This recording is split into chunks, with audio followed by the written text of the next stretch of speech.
श्रीगणेशाय नमः। श्रीमहामृत्युञ्जयाय नमः। श्रीमृतसञ्जीवनीस्तोत्रम्। एवमाराध्य गौरीशं देवं मृत्युञ्जयेश्वरं मृतसञ्जीवनं नाम्ना कवचं प्रजपेत् सदा।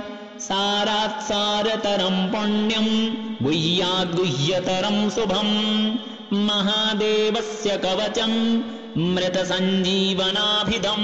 समाहितमना भूत्वा शृणुष्व कवचं शुभं श्रुत्वैतद्दिव्यकवचं रहस्यं कुरु सर्वदा।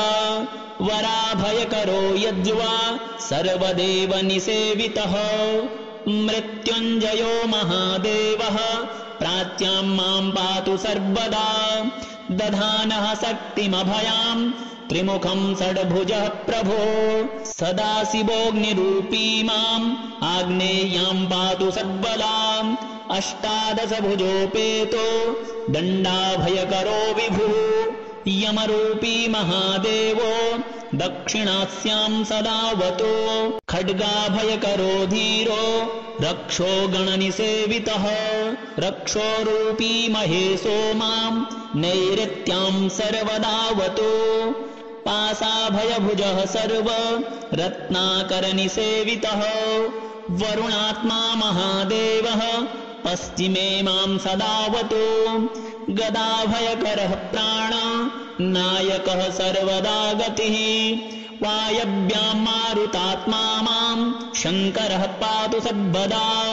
शङ्खाभयकरस्थो मां नायकः परमेश्वरः सर्वात्मान्तरदिग्भागे पातु मां शङ्करः प्रभो। शूलाभयकरः सर्व विद्यानमधिनायकः ईशानात्मा तथैशान्यां पातु मां परमेश्वरः। ऊर्ध्वभागे ब्रह्मरूपी विश्वात्माधः सदावतो। शिरो मे शङ्करः पातु ललाटं चन्द्रशेखरः। भ्रूमध्यं सर्वलोकेश स्त्रिनेत्रो लोचनेवतो। भ्रूयुग्मं गिरिशः पातु कर्णौ पातु महेश्वरः।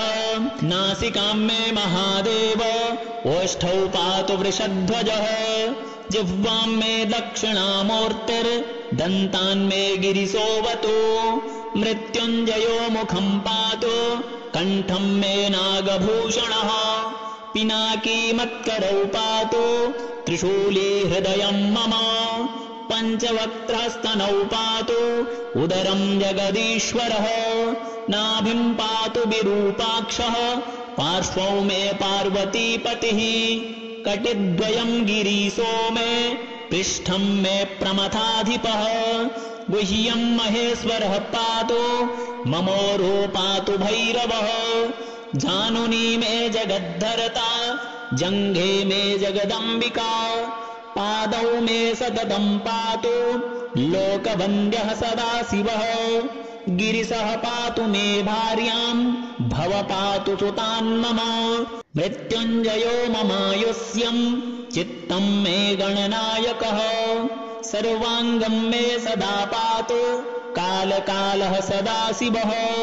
एतत्ते कवचं पुण्यं देवतानां च दुर्लभम्। मृतसञ्जीवनं नाम्ना महादेवेन कीर्तितम्। सहस्रावर्तनं चास्य पुरश्चरणमीरितम्।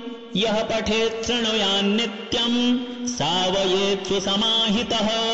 सकालमृत्युं निर्जित्य सदायुष्यं समश्नुते।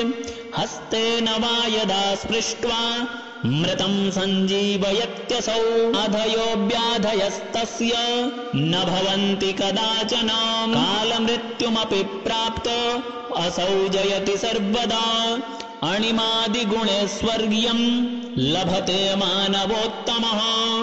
युद्धारम्भे पठित्वेदत् अष्टाविंशतिवारकम् युद्धमध्ये स्थितः शत्रु सद्यः सर्वैर्न दृश्यते न ब्रह्मादीनि चास्त्राणि क्षयं कुर्वन्ति तस्य वै विजयं लभते देव युद्धमध्येऽपि सर्वदा प्रातरुत्थाय सततं यः पठेत् कवचं शुभम् अक्षय्यं लभते सौख्यमिह लोके परत्र च सर्वव्याधिविनिर्मुक्तः सर्वरोगविवर्जितः अजरामरणो भूत्वा सदा षोडशवार्षिकः विरच्यत्यखिलान् लोकान् प्राप्य भोगाश्च दुर्लभाम् तस्मादिदं महागोप्यं कवचं समुदाहृतम् मृतसञ्जीवनं नाम्ना देवतैरपि दुर्लभम्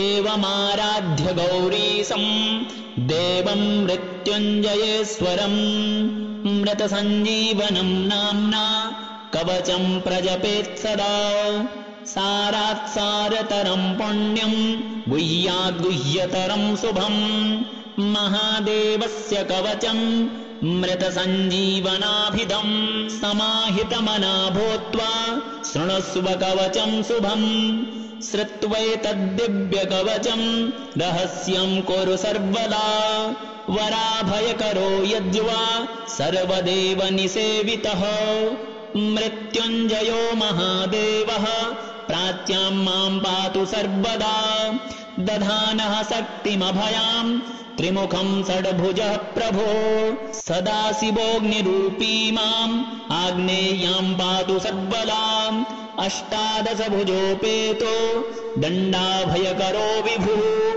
यमरूपी महादेवो दक्षिणास्यां सदावतो खड्गाभयकरो धीरो रक्षो गणनिसेवितः रक्षोरूपी महेशो मां नैऋत्यां सर्वदावतो पाशाभयभुजः सर्व रत्नाकरनिसेवितः वरुणात्मा महादेवः पश्चिमे मां सदावतो गदाभयकरः प्राण नायकः सर्वदा गतिः वायव्यां मारुतात्मा मां शङ्करः पातु सर्वदा शङ्खाभयकरस्थो मां नायकः परमेश्वरः सर्वात्मान्तरदिग्भागे पातु मां शङ्करः प्रभो शूलाभयकरः सर्व विद्यानमधिनायकः ईशानात्मा तथैशान्यां पातु मां परमेश्वरः ऊर्ध्वभागे ब्रह्मरूपी विश्वात्माधः सदावतो शिरो मे शङ्करः पातु ललाटं चन्द्रशेखरः भ्रूमध्यं सर्वलोकेश स्त्रिनेत्रो लोचनेवतो भ्रूयुग्मं गिरिशः पातु कर्णौ पातु महेश्वरः नासिकां मे महादेव ओष्ठौ पातु वृषध्वजः जिह्वां मे दक्षिणामूर्तिर्दन्तान् मे गिरिशोऽवतु मृत्युञ्जयो मुखं पातु कण्ठं मे नागभूषणः पिनाकी मत्करौ पातु त्रिशूली हृदयं मम पञ्चवक्त्रस्तनौ पातु उदरं जगदीश्वरः नाभिं पातु विरूपाक्षः पार्श्वौ मे पार्वतीपतिः कटिद्वयं गिरीशो मे पृष्ठं मे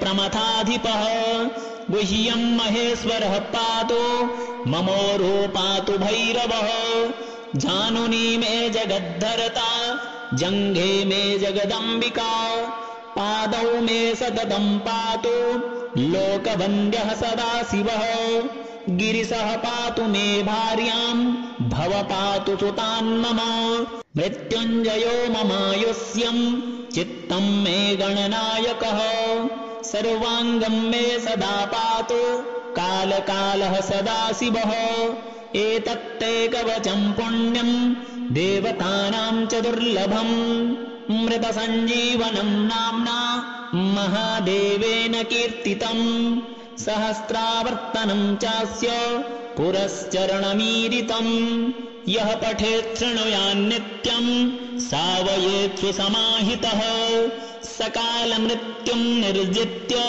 सदा युष्यं समश्नुते हस्तेन वा यदा स्पृष्ट्वा मृतं सञ्जीवयत्यसौ अधयो व्याधयस्तस्य न भवन्ति कदाचन कालमृत्युमपि प्राप्त असौ जयति सर्वदा अणिमादिगुणैश्वर्यं लभते मानवोत्तमः युद्धारम्भे पठित्वेदत् अष्टाविंशतिवारकम् युद्धमध्ये स्थितः शत्रु सद्यः सर्वैर्न दृश्यते न ब्रह्मादीनि चास्त्राणि क्षयं कुर्वन्ति तस्य वै विजयं लभते देव युद्धमध्येऽपि सर्वदा प्रातरुत्थाय सततं यः पठेत् कवचं शुभम् अक्षय्यं लभते सौख्यमिह लोके परत्र च सर्वव्याधिविनिर्मुक्तः सर्वरोगविवर्जितः अजरामरणो भूत्वा सदा षोडशवार्षिकः विरच्यत्यखिलान् लोकान् प्राप्य भोगाश्च दुर्लभान् तस्मादिदं महागोप्यं कवचं समुदाहृतम् मृतसञ्जीवनं नाम्ना देवतैरपि दुर्लभम् एवमाराध्य गौरीशं देवं मृत्युञ्जयेश्वरम् मृतसञ्जीवनं नाम्ना कवचं प्रजपेत् सदा सारात् सारतरं पुण्यं गुह्याद्गुह्यतरं शुभम् महादेवस्य कवचं मृतसञ्जीवनाभिधम् समाहितमना भूत्वा शृणुष्व कवचं शुभम् श्रुत्वैतद्दिव्यकवचं रहस्यं कुरु सर्वदा वराभयकरो यज्वा सर्वदेव निसेवितः मृत्युञ्जयो महादेवः प्राच्यां मां पातु सर्वदा दधानः शक्तिमभयां त्रिमुखं षड्भुजः प्रभो सदाशिवोऽग्निरूपी माम् आग्नेयां पातु सर्वदा अष्टादशभुजोपेतो दण्डाभयकरो विभुः यमरूपी महादेवो दक्षिणास्यां सदावतो खड्गाभयकरो धीरो रक्षो गणनिसेवितः रक्षोरूपी महेशो मां नैऋत्यां सर्वदावतो पाशाभयभुजः सर्व रत्नाकरनिसेवितः वरुणात्मा महादेवः पश्चिमे मां सदावतो गदाभयकरः प्राण नायकः सर्वदा गतिः वायव्यां मारुतात्मा मां शङ्करः पातु सर्वदा शङ्खाभयकरस्थो मां नायकः परमेश्वरः सर्वात्मान्तरदिग्भागे पातु मां शङ्करः प्रभो शूलाभयकरः सर्व विद्यानमधिनायकः ईशानात्मा तथैशान्यां पातु मां परमेश्वरः ऊर्ध्वभागे ब्रह्मरूपी विश्वात्माधः सदावतो शिरो मे शङ्करः पातु ललाटं चन्द्रशेखरः भ्रूमध्यं सर्वलोकेश स्त्रिनेत्रो लोचनेवतो भ्रूयुग्मं गिरिशः पातु कर्णौ पातु महेश्वरः नासिकां मे महादेव ओष्ठौ पातु वृषध्वजः जिह्वां मे दक्षिणामूर्तिर्दन्तान् मे गिरिशोऽवतु मृत्युञ्जयो मुखं पातु कण्ठं मे नागभूषणः पिनाकी मत्करौ पातु त्रिशूली हृदयं मम पञ्चवक्त्रस्तनौ पातु उदरं जगदीश्वरः नाभिं पातु विरूपाक्षः पार्श्वौ मे पार्वतीपतिः कटिद्वयं गिरीशो मे पृष्ठं मे प्रमथाधिपः गुह्यं महेश्वरः पातु ममोरो पातु भैरवः जानुनी मे जगद्धरता जङ्घे मे जगदम्बिका पादौ मे सततं पातु लोकवन्द्यः सदाशिवः गिरिशः पातु मे भार्यां भव पातु सुतान्मम मृत्युञ्जयो ममायुष्यं चित्तं मे गणनायकः सर्वाङ्गं मे सदा पातु कालकालः सदा शिवः एतत्ते कवचं पुण्यं देवतानां च दुर्लभम् मृतसञ्जीवनं नाम्ना महादेवेन कीर्तितम् सहस्रावर्तनं चास्य पुरश्चरणमीरितम् यः पठेत् शृणुयान्नित्यम् सावयेत् सुसमाहितः सकालमृत्युं निर्जित्य सदायुष्यं समश्नुते हस्तेन वा यदा स्पृष्ट्वा मृतं सञ्जीवयत्यसौ अधयोऽव्याधयस्तस्य न भवन्ति कदाचन कालमृत्युमपि प्राप्तो असौ जयति सर्वदा अणिमादिगुणैश्वर्यं लभते मानवोत्तमः युद्धारम्भे पठित्वेदत् अष्टाविंशतिवारकम् युद्धमध्ये स्थितः शत्रु सद्यः सर्वैर्न दृश्यते न ब्रह्मादीनि चास्त्राणि क्षयं कुर्वन्ति तस्य वै विजयं लभते देव युद्धमध्येऽपि सर्वदा प्रातरुत्थाय सततं यः पठेत् कवचं शुभम् अक्षय्यं लभते सौख्यमिह लोके परत्र च सर्वव्याधिविनिर्मुक्तः सर्वरोगविवर्जितः अजरामरणो भूत्वा सदा षोडशवार्षिकः विरच्यत्यखिलान् लोकान् प्राप्य भोगाश्च दुर्लभान् तस्मादिदं महागोप्यं कवचं समुदाहृतम् मृतसञ्जीवनं नाम्ना देवतैरपि दुर्लभम्।